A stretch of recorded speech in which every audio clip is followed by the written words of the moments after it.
أهلا بيكم في حلقة جديدة من برنامجكم سايب أثر. في ناس كتير بتعيش حياتها وهي بتقول حاضر لكل حاجة، بتشيل فوق طاقتها وبتتحمل مسؤوليات مش مسؤوليتها، وبتضحي براحتها عشان الناس ما تزعلش. بس السؤال الحقيقي، انت بتقول حاضر عشان راضي ولا عشان خايف؟ لو عمرك قلت حاضر وانت من جواك بترفض، لو وافقت على حاجة عشان بس ما تزعلش حد، لو حاسس انك بتختفي وسط رضاك للكل إلا نفسك، فالحلقة دي ليك وأكيد هتسيب فيك أثر. تعالوا نشوف حكاية دينا. دينا 29 سنة، من وهي صغيرة متعودة تكون البنت الكويسة اللي بتسمع الكلام وبتساعد الكل وما بتقولش لأ أبدا. كبرت وفضلت شايلة نفس الوش اللي بيوافق على أي حاجة. في الشغل بتشتغل زيادة عن وقتها عشان زمايلها. في البيت بتسيب احتياجاتها على جنب عشان ترضي أهلها. في العلاقات بتدي من قلبها حتى وهي مش قادرة. وفي يوم صحيت من النوم تعبانة جدا، مش جسديا لكن من جواها، حاسة انها بتتآكل، وقالت لنفسها انا حاسة اني مش عارفة انا عايزة ايه. انا طول عمري بعمل اللي المفروض اعمله مش اللي انا عايزة اعمله. وعلى فكرة دينا مش لوحدها، ناس كتير جدا زيها فاكرين ان الرفض أنانية وان الطيب لازم يتحمل.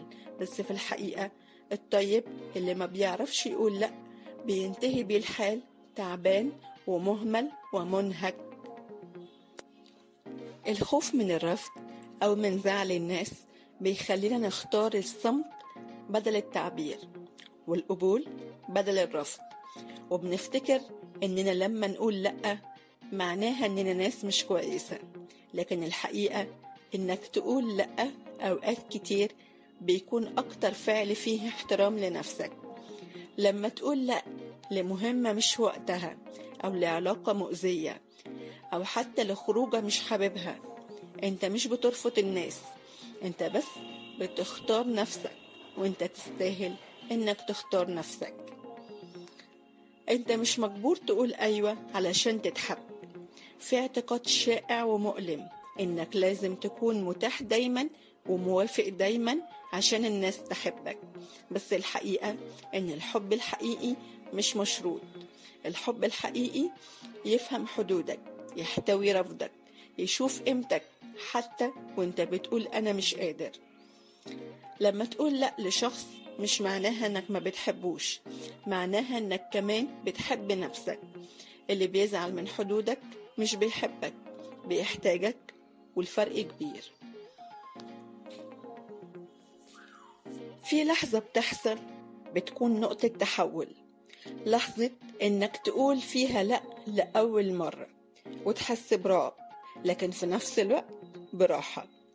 دينا بطلة قصتنا كانت اللحظة دي لما أختها طلبت منها تسافر معها أسبوع، وهي أصلا مرهقة جدا وورق شغلها قدامها متراكم. قالت لأول مرة في حياتها لا، أنا مش هقدر. افتكرت إنها هتخسر أختها، لكن اللي حصل إن أختها قالت لها أنا ما كنتش أعرف إنك تعبانة كده، أنا أسفة. أوقات كتير إحنا اللي بنفترض إن لأ هتخسرنا الناس، لكن لما بنقولها من قلب واعي ممكن تكون بداية علاقة أوضح وأقرب.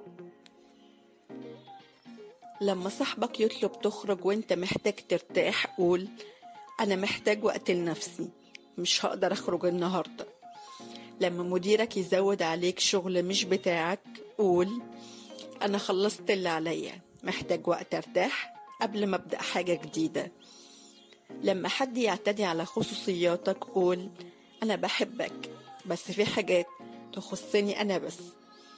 كل جملة من دول بسيطة بس وراها خطوة شجاعة في احترام ذاتك. هقول لكم تمرين بسيط. خد دقيقة بعد الحلقة وافتح نوت على موبايلك أو في ورقة، اكتب 3 مواقف كان المفروض تقول فيهم لأ بس قلت وبعدهم اكتب جملة واحدة بس تتمنى لو كنت قلتها. مثلا كنت محتاج أقول أنا تعبان ومش هقدر أساعد دلوقتي، أو نفسي كنت أقول العلاقة دي بتؤذيني ولازم أخرج منها، أو كنت أتمنى أقول أنا مش موافق ومش مرتاح بالقرار ده. وخليك فاكر الاعتراف هو أول خطوة ناحية الوعي، والوعي هو بداية التغيير. إنك تقول لأ مش قلة ذوق ولا أنانية ولا ضعف، لأ هي حقك في المساحة، في الراحة وفي الحدود. اوعى تبقى دايما متاح عشان ترضي الكل وتنسى نفسك. اوعى تفتكر انك محتاج تبرر كل مرة بتختار فيها نفسك. انت تستاهل تحب نفسك كفاية عشان تحميها من اي حاجة تأذيها. افتكر دايما انك مش مطالب تكون مثالي ولا تتحمل فوق طاقتك عشان ترضي الكل. اللي بيحبك بجد هيحبك وانت بتختار نفسك. كل مرة بتسمع فيها صوتك الداخلي وتقول لأ عشان ترتاح، انت بتكسب نفسك من جديد. كل خطوة في الاتجاه ده حتى لو صغيرة وبسيطة هتسيب جواك أثر كبير. خلي بالك من نفسك لأنك تستاهل الراحة والحدود والحب الغير مشروط. سؤال حلقتنا النهاردة: امتى حسيت انك مش قادر تقول لأ وكان نفسك حد يسمعك من غير ما يلومك؟ شاركنا بإحساسك أو بقصتك في الرسائل أو التعليقات عشان صوتك مهم.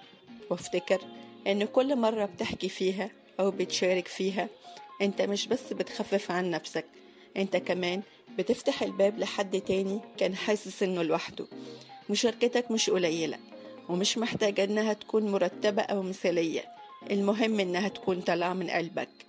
يمكن كلمتك تكون النور اللي حد تاني مستنيه، ويمكن تجربتك تساعد حد يعدي من نفس اللي انت مريت بيه. كنت معاكم أنا بسمة في سايب أثر، البرنامج اللي بنحاول فيه نفهم نفسنا ونفتح القلوب من غير حكم، ونفتش جوه الحكايات عن لحظة صدق، لحظة خلتنا نحس إننا مش لوحدنا. كل كلمة بنقولها هنا هدفها تسيب أثر، حتى لو بسيط بس حقيقي. سايب أثر قريب لقلبك. أشوفكم الحلقة الجاية.